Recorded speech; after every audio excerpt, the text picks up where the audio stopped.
The concept of intelligent cooling in the new yoga is based around the idea of taking everything that we know about how the user is using the ThinkPad at any given time. In every ThinkPad, we have an accelerometer, a motion detector chip. So we use that to detect whether the system is being used on a lap or whether the system is sitting on a desk. If it's sitting on a desk, the power and the heat can be allowed to go a little bit higher than it would be if it were sitting on a lap. It's not just one, it's many sensors in the system that all give input to the master control algorithm that then decides what needs to happen. That gives not only a cooler and quieter laptop, it also makes the user experience significantly better.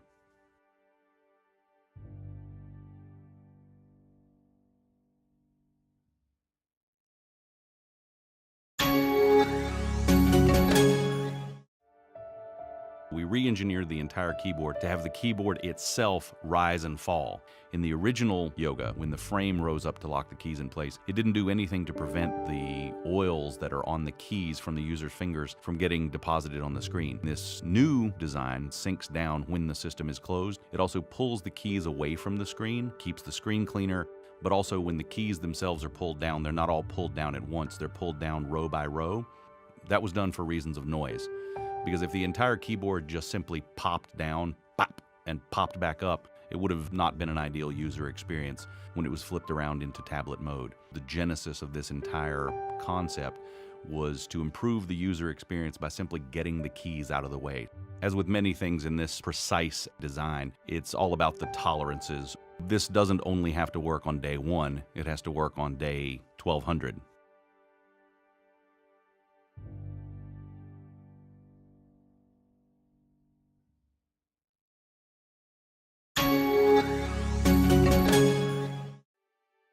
So if we were going to create a laptop as close to edgeless as we could get, and we knew that we needed to relocate the antennas. In classic notebook design, you use the space on either side of the screen. We moved the antennas into the body of the system to make sure that we're locating the components as far apart from one another. We went to a new type of actually foamed carbon fiber. It's stronger and it's actually lighter, and it's only something that we've been able to produce relatively recently.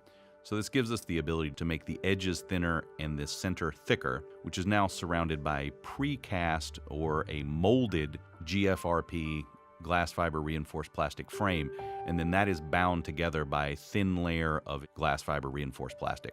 The antenna casings are now plated with gold to isolate any electrical noise and direct the radio waves out from the system where they need to be. And we haven't seen anyone else who's done it the way that we've done it.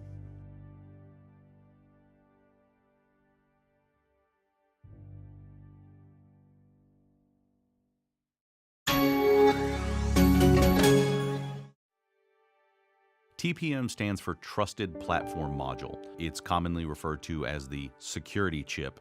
So what we've done is implement what's called a match-on-chip type of fingerprint reader. You have a fingerprint, which is unique to you. But in order for the system to recognize that you are you, you have to have told the system what your fingerprint looks like. You want all of that to happen inside the fingerprint reader chip, which is secure. That's the key benefit to the user. By having the keys securely locked down in a chip as opposed to existing in software, it provides a greater degree of protection against any sort of malware or hijacking of the system that exists purely in software.